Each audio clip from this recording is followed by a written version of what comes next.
You want to keep one property like this for cash flow. Is what I call here assets.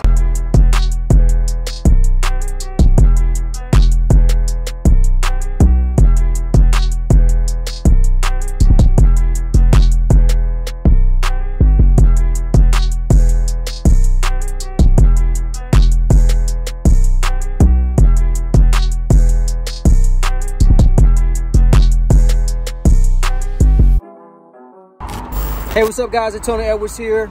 I want to shoot this quick video as I'm actually at the property here that we're working on, right? And I get a lot of DMs, messages, you know, people, you know, like, Antonio, you inspire me. I can't wait to drive the Lamborghinis like you and, you know, live the lifestyle like you.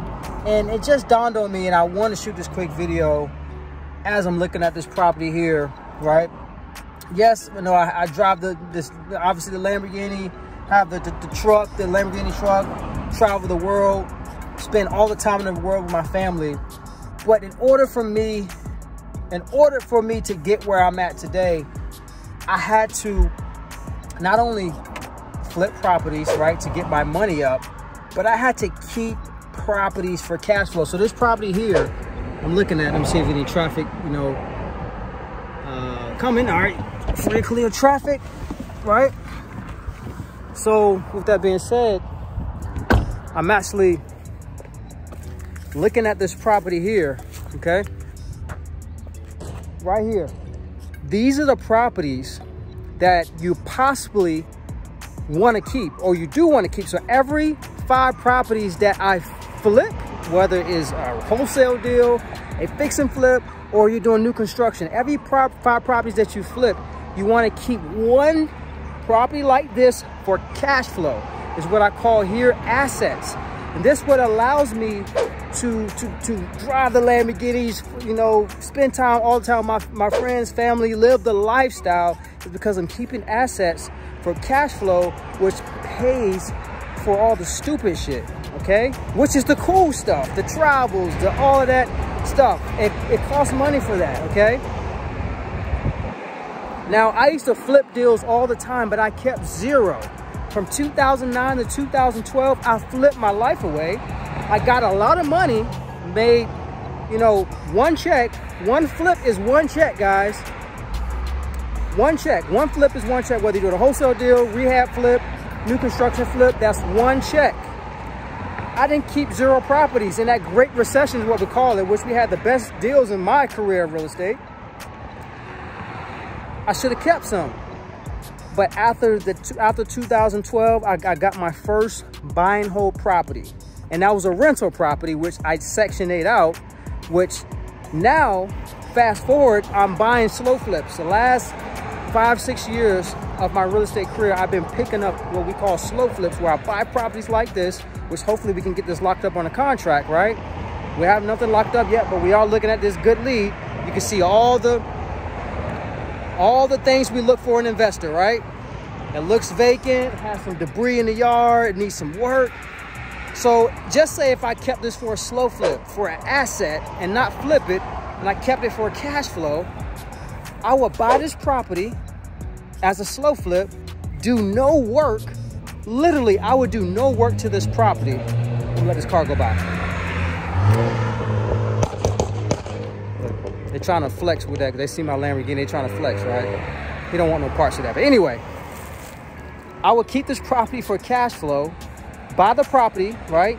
Do literally no work, put my messaging out there and how we structure our deals. I will have an occupant come, we'll structure it where we sell to them on paper. So just say I buy this property for $100,000, right? I will put it out there for $200,000 with $10,000 non-refundable down, meaning that non-refundable down is going to my pocket. Starting to see where I'm going with it? So now this person comes, I had it for $200,000. They give me $10,000 down. We finance them on paper for $190,000 and just say for $1,300 a month. And they pay me $1,300 a month for 30 years. Right? They paid $200,000 for it. I paid $100,000 for it. And I sold it to them on paper for $200,000. Well, they gave me $10,000 down, so the balance is $190,000. And I'm getting $1,300 a month. Boom. boom, boom, boom. Imagine 10 of these, boom, boom. Imagine 30 of these, boom, boom, boom. Imagine 40, that's cash flow. So that allows me, you add those up, add 1,300 times 10, add 1,300 times 30, add $1,300 times 50, 100, 200. That's the cash flow, guys. So for every 5 properties that you flip, whether it's a rehab, whether it's a wholesale deal, most of you guys are wholesaling, whether it's a new construction, they're all flips, they're all one check. Keep one of these properties for cash flow, because that's going to allow you to live your dreams more, be stress-free, less stressful, because you're getting that monthly cash flow in. You're building assets. This is how the wealthy get wealthy. This is how the rich get richer, more richer. You know, I still wholesale some deals. A lot of deals come on my lap these days, right? We still do some marketing, right? But we're keeping them. We're also keeping them. I do not want you guys to go out there and build a lifestyle off your wholesale and your flip money with 0 assets. This is how you're going to make a mistake, guys. This is how you're going to get hemmed up. You might get in financial trouble that way. You want to hold these properties so they can take care of your lifestyle. Some of you guys might want to drive the Lamborghini. A lot of you people do, because you guys hit me up. A lot of you people just want to be travelers, just travel the world. Fuck a Lamborghini, you just want to travel, right? A lot of you people just, let that truck go by. A lot of you people just want $5,000 a month, monthly cash flow without doing any flips, doing any work, right?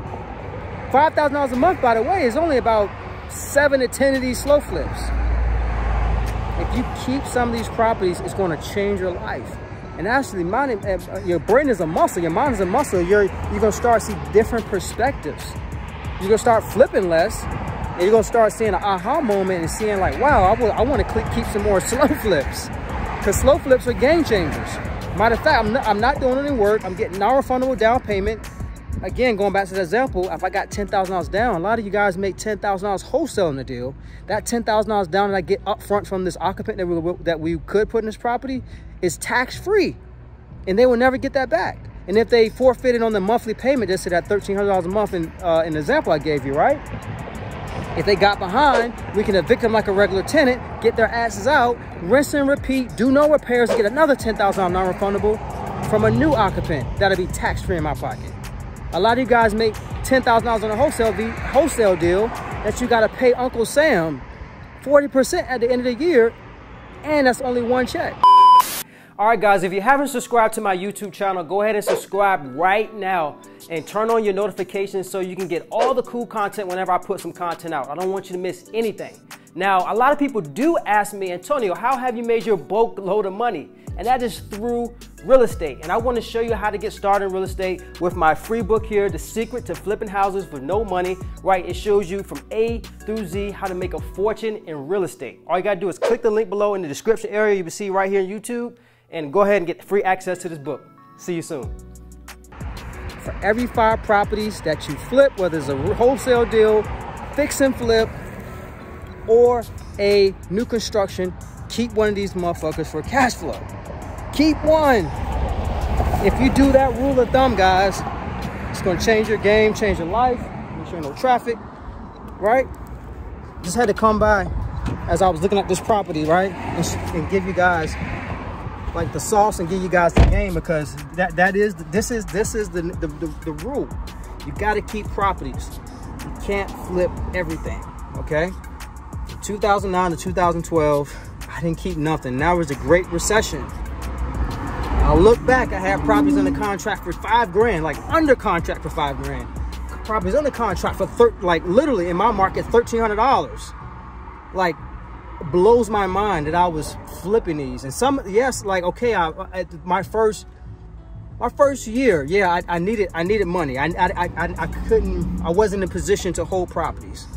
I'll say my first 6 months, because my first 6 months I made my first $100,000 liquid, and I had my first $100,000 liquid in my bank. My first 6 months wholesaling properties, and that's when I start.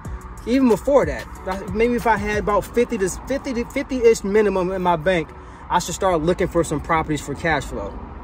even though I'm not using my own money. That's a whole nother topic for another day. You can raise private money.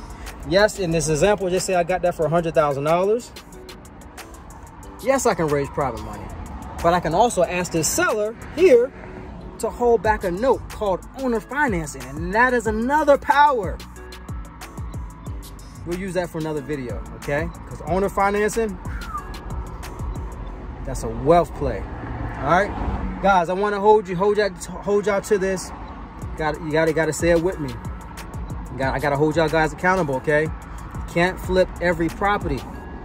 All my wholesalers, you can't wholesale every property. For every property that you flip, keep one for cash flow, and you'll thank me later.